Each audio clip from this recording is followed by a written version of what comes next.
اعوذ باللہ من الشیطان الرجیم، بسم اللہ الرحمن الرحیم۔ معزز ناظرین، السلام علیکم ورحمۃ اللہ وبرکاتہ۔ بنی اسرائیل تاریخ کی وہ سرکش قوم ہے جو تقریباً ہر طرح کے گناہ میں مبتلا تھے۔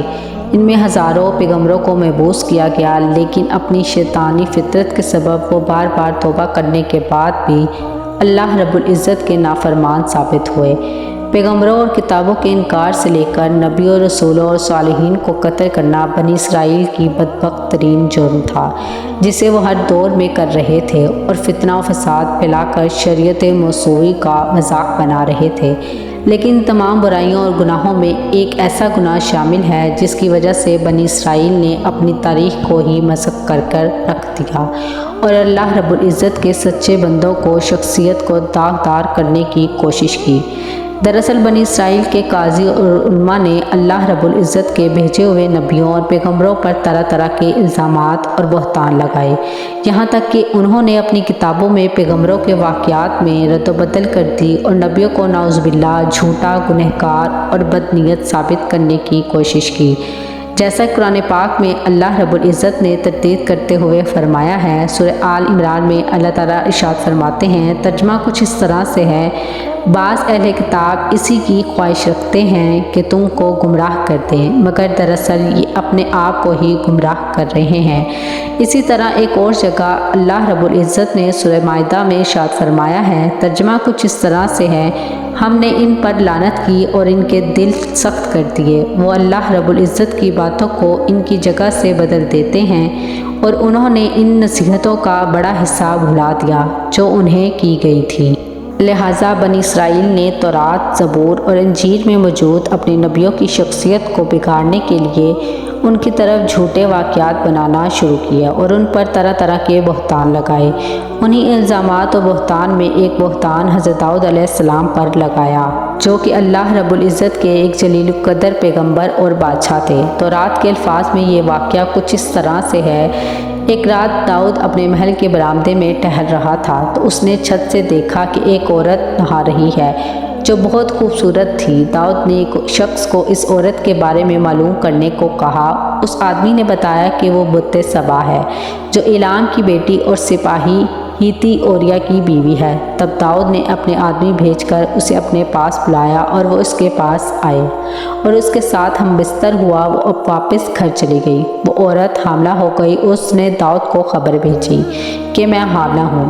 بت سبا کا شوہر اوریا داؤد کی فوج میں سپہ سالار تھا، لہٰذا داؤد نے اوریا کو اپنے دربار میں بلایا، کچھ دن اسے محل میں مہمان بنایا اور پھر اوریا کو اپنے وزیر خاص یوآب کے ساتھ جنگ پر بھیج دیا۔ جب یوآب اوریا کے ساتھ جنگی محاذ پر پہنچا تو داؤد نے یوآب کو ایک خط لکھا کہ اوریا کو جنگ میں ایسی جگہ رکھنا جہاں موت کا زیادہ سے زیادہ خطرہ ہو۔ پھر یوآب نے اوریا کو فسیلی شہر کے بیچوں بیچ تعینات کر دیا جہاں حملے کا سب سے زیادہ خطرہ تھا، جبکہ اوریا کو اس سے قبل جنگ کا کچھ خاص تجربہ نہ تھا۔ صبح ہوتے ہی دشمن کی فوج شہر سے باہر آ گئی اور جنگ شروع ہوئی۔ اوریا نا تجربہ کار ہونے کے باوجود انتہائی بہادری سے دشمنوں کا مقابلہ کیا، لیکن وہ اور اسے ساتھیوں دشمنوں کے سامنے زیادہ دیر کھڑے نہ ہو سکے اور دشمنوں نے تیروں کی بارش کر دی جس سے اوریا شہید ہو گیا۔ جب اوریا کے مرنے کی خبر یروشلم پہنچی تو بت سبا ماتم کرنے لگی اور سوگ میں بیٹھ گئی، اور جیسے ہی سوگ کے دن پورے ہوئے تو داؤد نے بت سبا کو اپنے گھر بلایا اور اس سے شادی کر لی۔ کچھ عرصے بعد اس نے ایک لڑکے کو جنم دیا، لیکن داؤد کا یہ کام خداوند خدا کی نظر میں برا تھا۔ باب شموئیل کے مطابق داؤد کے اس گناہ پر خداوند خدا نے اسے سزا دی۔ ان دنوں ناتے نبی جو یروشلم میں تھے وہ خداوند کے پیغام کو لے کر داؤد کے پاس آئے اور داؤد سے کہا کہ خداوند کہتا ہے کہ میں نے تجھے مقام و منصب عطا کیا، تجھے یروشلم کا بادشاہ بنایا، تب بھی تو نے یہ گناہ کیا۔ میں تجھے اور بہت کچھ عطا کرنے والا تھا، مگر تو نے خداوند کی نافرمانی کر کے یہ برا کام کیا۔ تو نے ایک شخص کو مروایا، اس لیے میں عذاب تیرے گھر میں ڈالوں گا۔ کچھ دنوں بعد بت سبا سے داؤد کا پہلا لڑکا پیدا ہوا تو وہ ایک بیماری میں مبتلا ہو گیا اور کچھ ہی دنوں میں مر گیا۔ اس بچے کی موت سے داؤد سمجھ گیا کہ خداوند اس سے ناراض ہے اور یہ اس عمل کا انجام ہے جو اس نے ماضی میں کیے تھے۔ بچے کی موت کے بعد داؤد نے روزہ رکھا اور خداوند کے سامنے سجدے میں گر گیا۔ وہ پچھتا رہا تھا اور خداوند سے معافیا مانگنے لگا۔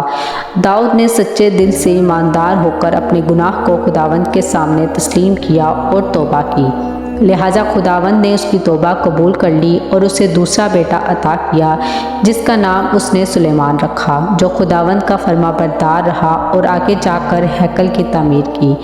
علماء یہود نے اپنی مقدس کتاب میں جو الزام حضرت داؤد علیہ السلام پر لگائے ہیں اسے اتنا عام کیا گیا کہ یہ زبان زد ہو گیا، یہاں تک کہ بعض مفسر قرآن نے بھی تفسیر کی کتابوں میں اس قصے کو ایسے ہی نقل کی جو کہ ایک غلطی تھی۔ اس قصے پر تحقیق کے بعد امام فخر الدین رازی نے لکھا ہے کہ داؤد علیہ السلام کی طرف یہ منسوب افسانہ کبیرہ گناہ کے قریب تر ہے جو سراسر باطل اور بےہودہ ہے۔ اگر ایسا جھوٹ کسی فاسق ترین شخص کی طرف سے بھی منسوب کیا جائے تو وہ بھی اسے برداشت نہ کرے گا۔ جس نے بھی اس قصے کو حضرت داؤد علیہ السلام کی طرف منسوب کیا ہے اس پر لعنت ہو۔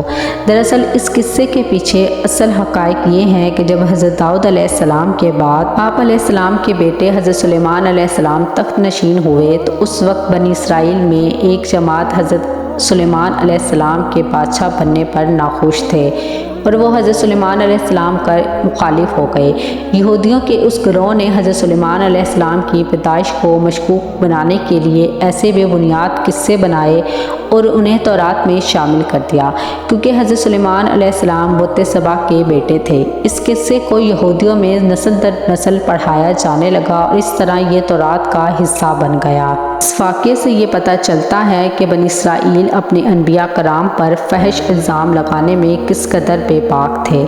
ایسی چیزیں جو ایک عام شریف آدمی کی طرف بھی منسوب کرتے ہوئے انسان ہچکچاتا ہے، بنی اسرائیل بے دریغ اپنے نبیوں اور صالحین کی طرف منسوب کر دیتے تھے۔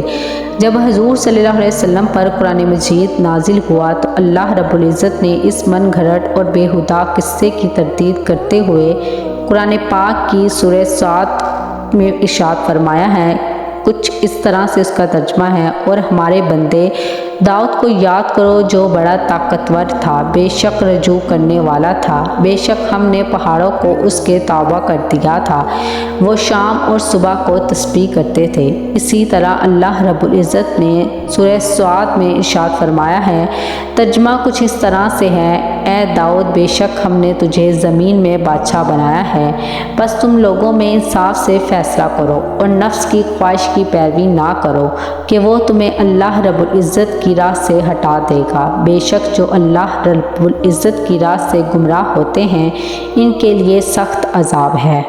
قرآن پاک کی ان آیات کی تفاسیر کے مطابق حضرت داؤد علیہ السلام اللہ رب العزت کے ایک سچے پیغمبر تھے جن پر زبور نازل کی گئی تھی، اور پہاڑ چرند پرند حضرت داؤد علیہ السلام کے ساتھ تسبیح کیا کرتے تھے۔ اللہ رب العزت نے اپنی کسی مخلوق کو حضرت داؤد علیہ السلام کی طرح آواز نہ دی۔ آپ علیہ السلام بنی اسرائیل کے درمیان حاکم تھے۔ آپ علیہ السلام ایک دن کھانا کھاتے اور ایک دن روزہ رکھتے تھے اور بہت عبادت گزار بندے تھے۔ بے شک اہل کتاب نے تورات اور انجیل میں ایسی تحریف کی جو خود ان کے پڑھنے والے آج تسلیم نہیں کرتے۔ وہیں قرآن پاک رہتی دنیا تک کے لیے ایک مکمل کتاب ہدایت ہے جو ہر قسم کی رد و بدل اور تحریف سے پاک ہے اور قیامت تک کے لیے انسانوں کے لیے ہدایت اور نور کا سرچشمہ ہے۔ اگر آپ کو ہماری ویڈیو اچھی لگی ہے تو ہمارے چینل کو ضرور سبسکرائب کریں اور بیل آئیکن کے بٹن کو بھی دبا دیجیے گا تاکہ ہر نئی آنے والی ویڈیو آپ لوگوں تک پہنچ سکے، اور اب اس ویڈیو کو اپنے دوستوں کے ساتھ بھی زیادہ سے زیادہ شیئر کریں۔ دعاؤں میں ضرور یاد رکھیے گا۔ خدا حافظ۔